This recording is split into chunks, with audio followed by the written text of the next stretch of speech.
bringing you a steady stream of thought-provoking ideas and cutting-edge innovation. You're listening to Society and the State. Life, liberty, and your pursuit of happiness. Now, your hosts, Connor Boyack and Brian Hyde. Once again, thank you so much for joining us. We have an exciting guest joining Connor and myself today. Dan Sanchez is a name that will be familiar to some of you. Those who aren't familiar with him, you should probably do a little bit more reading. Dan is a libertarian writer. He's an educator. Dan, I know you've done a lot of work with the Foundation for Economic Education, but I have seen your work all over the place. I'm sure I'm leaving off some of your credentials. Are there any horns that we have left untooted that you think would be helpful for our listeners to hear about? Well, you can catch all my writings at dansanchez.me. So pretty much everything I've ever written is Creative Commons. I don't believe in IP. And so it's reprinted there, and links to all my archives are there as well. So I write a lot for fee.org. I've written sort of life and self-help type stuff for a publication called The Mission on medium.com. I've written a whole book's worth of columns at antiwar.com. So just check out dansanchez.me is a good place to start. So the reason we wanted to talk to you today on our Society and the State podcast is because you have a very interesting slant on something that I know Connor and I have we've laughed and we joked around tongue-in-cheek about how, the way things are going, they're going to make liberty into some kind of a mental disorder. And sure enough, looking at, the latest DSM, there's this oppositional defiant disorder, which apparently was tailor-made for people who, how can I put this, have trouble with authority. You wrote a brilliant essay as a response to this oppositional defiant disorder about the virtue of defiance. And I wonder if you could just walk us through a little bit of the process of how you approached, how do you approach something like this where there's a top-down effort to get people in line? Yeah, I mean, I think it all starts in the schools, really. That's sort of where a lot of our societal problems originate. And that's something that they are diagnosing kids as well as ADHD. Now they have ODD, oppositional defiant disorder, which I think is no coincidence that it spells odd. They would like to consider defiance to be odd, but actually it is what makes America distinctive. Is that we were conceived in liberty, so we an act of defiance against an empire is what was sort of created America, and really opposition and defiance is the bedrock of liberty itself. I mean, that's what liberty is saying, this is mine, this is not yours. No, you cannot have my property, you cannot dispose of my body. And that's what we teach kids in natural education. We teach kids, no hitting, no bullying, don't steal other people's things. And inherent in that is that kids should be able to say no to each other when someone wants to, take their stuff. But we also need to remember that kids should be able to say no even to parents. That no is it's a beautiful word. And there was even a recent study that it was after I wrote this article, so I didn't discuss it in this article. But actually, the most defiant kids will grow up to earn more money than the most compliant kids, actually. Inspiring a lot of confidence in parents out there, Dan. Way to go. I'm just thinking of my own children right now. Like, well, the teenage years are really going to suck, but at least they'll make a lot of money in the future. I want to ask this, Dan. So part of my observation is, as you say, America was conceived in liberty. We have this tradition of defiance. It is in fact, the birth, the origin of the nation were protests and riots and so forth. And yet you see in the celebration of that event quite the opposite. No one is celebrating defiance. In fact, I always am amused when I see memes and and photos of, gatherings at a picnic or a fireworks stand or the public park where, you must leave the park by 10 p.m. and, you may not do this without permission of the park's coordinator, and you may not park in this area. And there's all these restrictions at these events, especially the ones that are designed to celebrate this act of defiance. Do you share the same observation that the defiance that we rightly cherish as our heritage as Americans has almost been co-opted to the point where that's not what's celebrated today? That's right. I mean, especially since 9/11 and since national security and orange alerts and these things you've written about this kind of thing in your book Feardom. The more that we become sort of paranoid and security minded as a culture, the more submissive and compliant we become.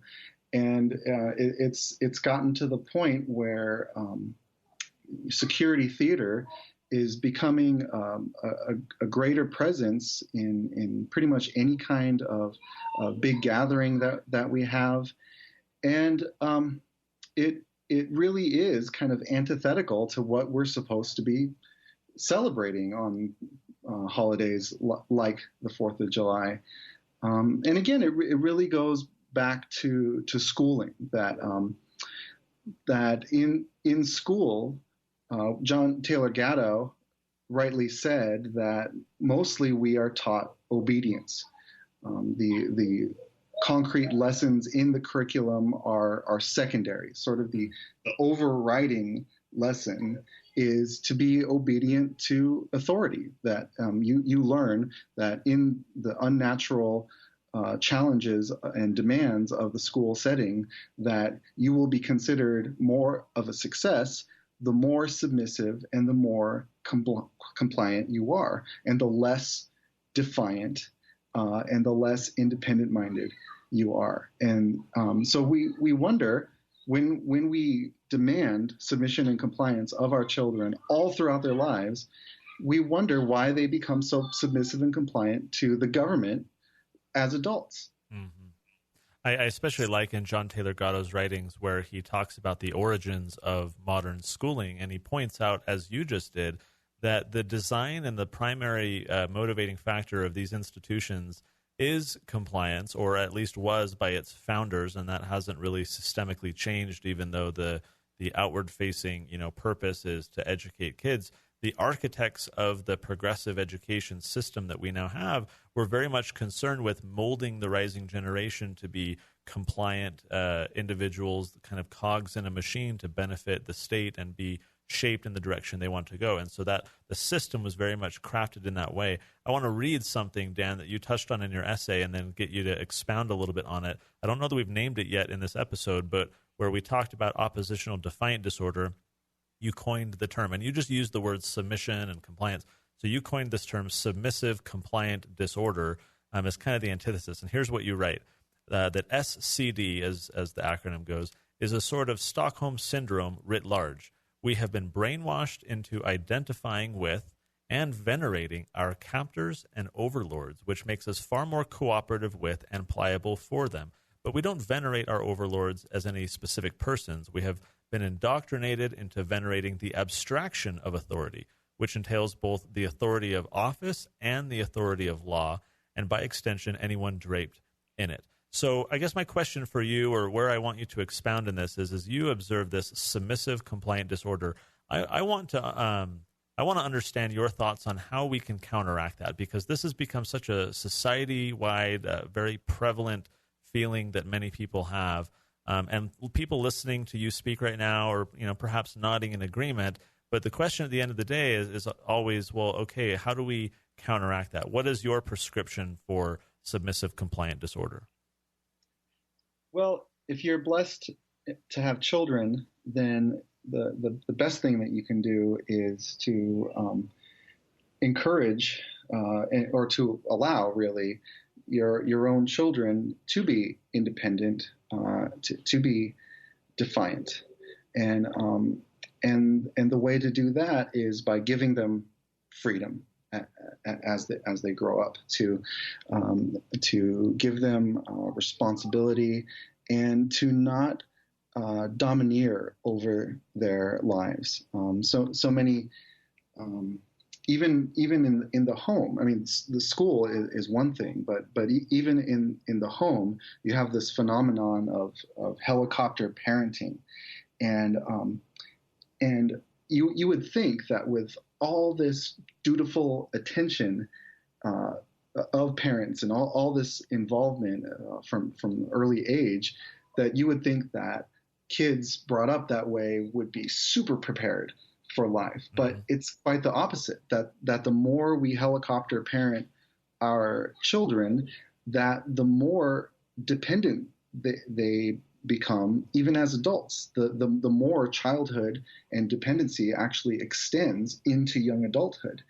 And so the problem is that we're not giving our children enough freedom. We're not giving them enough freedom to pursue their own goals, to generate their own goals, and to pursue their own passion projects. Everything is adult directed. So even when they're not in school, they're overscheduled into these adult directed activities, and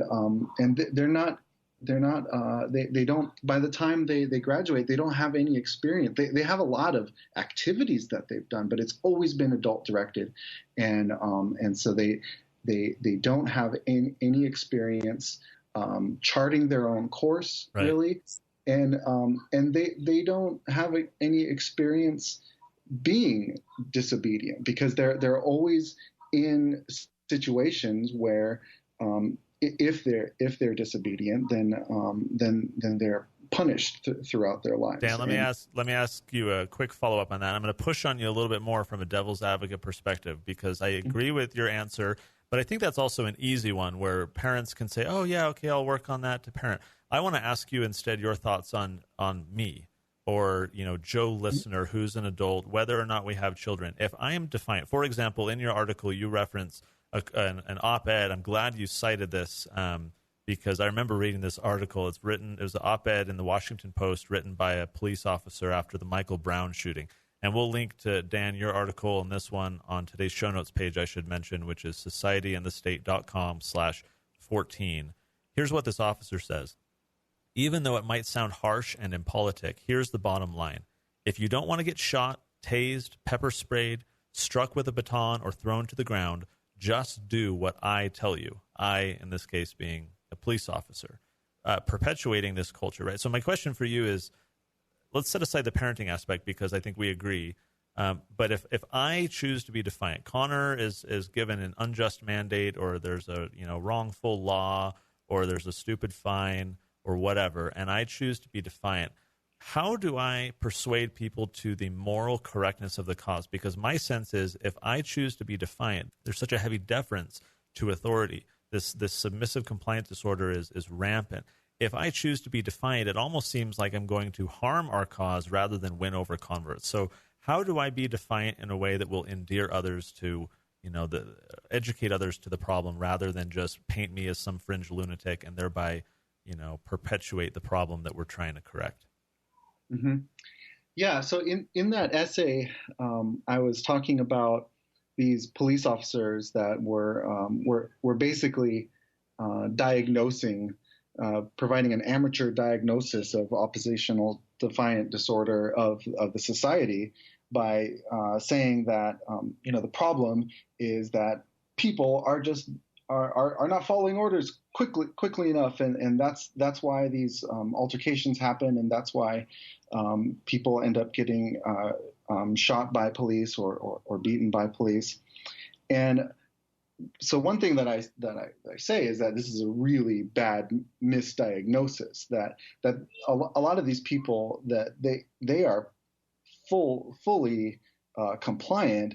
It's just that they're they panic, or they just don't have time to respond, and then a lot of times that's what's happening, and so it's not really that's not what's actually going on there, and I'm definitely not don't counsel people to to be defiant to cops. Like even if I get pulled over for something, I'm just very polite that and actually very compliant, because it's a calculated thing.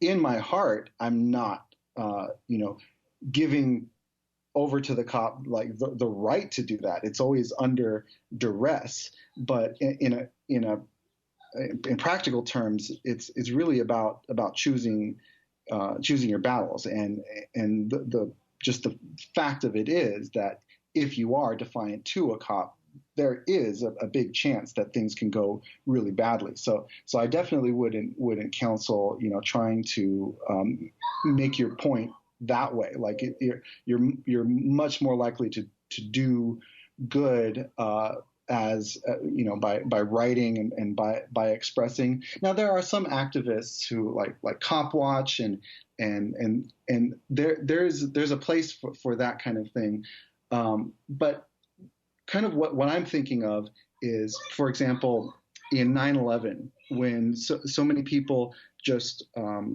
because over the loudspeaker, the Port Authority told a bunch of people to go back to their offices, even though they were exiting, and they just did it because that's just what you do. And so there's just sort of this like sheep-like obedience that public schooling has cultivated in people, and that we all carry to some extent even into adulthood, where it's going beyond like there's an armed officer and he's demanding something of you like right now, and it's going like way above and beyond that, where people are just like even are constantly looking for like official guidance, and even beyond emergencies, but just in terms of diet choices or medicine choices, that we're all sort of, there's part of us who is just always sheepishly looking for authority to tell us what to do. But that's one thing that's so promising about the internet, is that people have more access to alternatives to, especially the intellectual authorities about what we should do with our lives, and they're actually being defiant in ways where it really makes sense, where you're actually dissenting from sort of the conventional wisdom about how we should conduct our lives, how we should raise our children, how we should deal with our health, and those kinds of things. I'm with you on this, Dan, as far as you got to pick your battles carefully. And unfortunately, if you try to be defiant with the most visible forms of organized violence, that's probably what you're going to receive, is organized violence. But in your essay, The Virtue of Defiance, you not only talk about the most powerful word in the English language, that being the word no, but you give some really good specific examples of how defiance is a number of different kinds of disobedience. And I wonder if maybe you could expand a little bit on those types of disobedience. Sure. Yeah. So I was touching on one of them, and when talking about medicine and diet, and that's basically intellectual defiance, or you might call it dissent, and that's one kind of defiance that sort of the powers that be really can't stand, and it gets to the point where the word denier is even used as an epithet. It's a cuss word. Right. That if you defy the conventional wisdom about climate change, about education, about any kind of social justice, right, then you are stigmatized.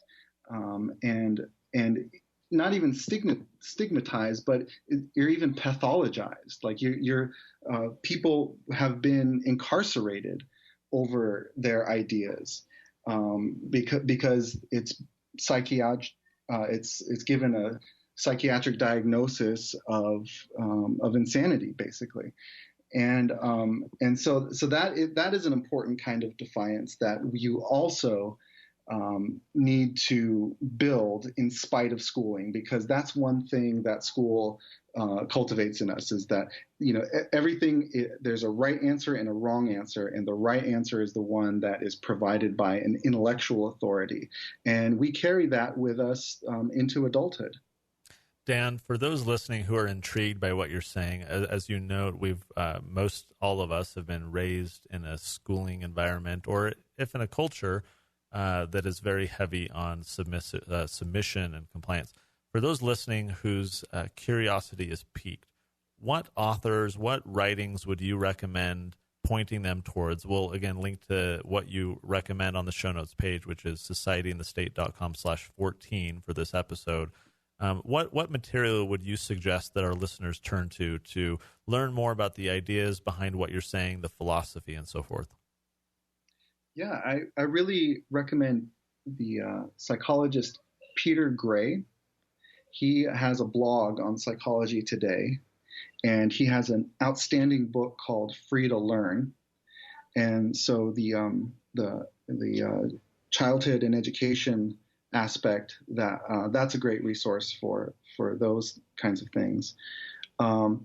In terms of defiance, there's another blog called by John Whitehead.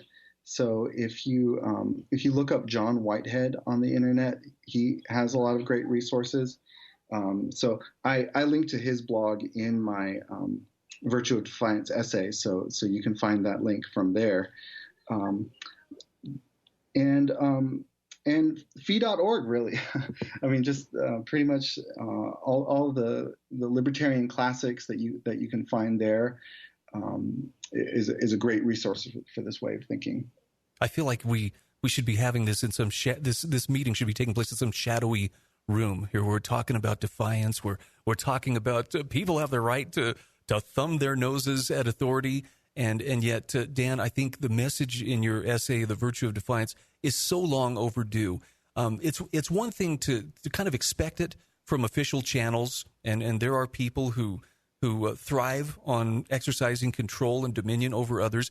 But even more troubling to me are the people who get a contact high off of authority. The busybodies. Any recommendations for how we can be a more positive influence on the busybodies around us, or even root out the little busybody within us that wants to appeal to authority to make others do what we want them to do? Yeah, I think one resource that's really good for that is this book called How I Found Freedom in an Unfree World by Harry Brown.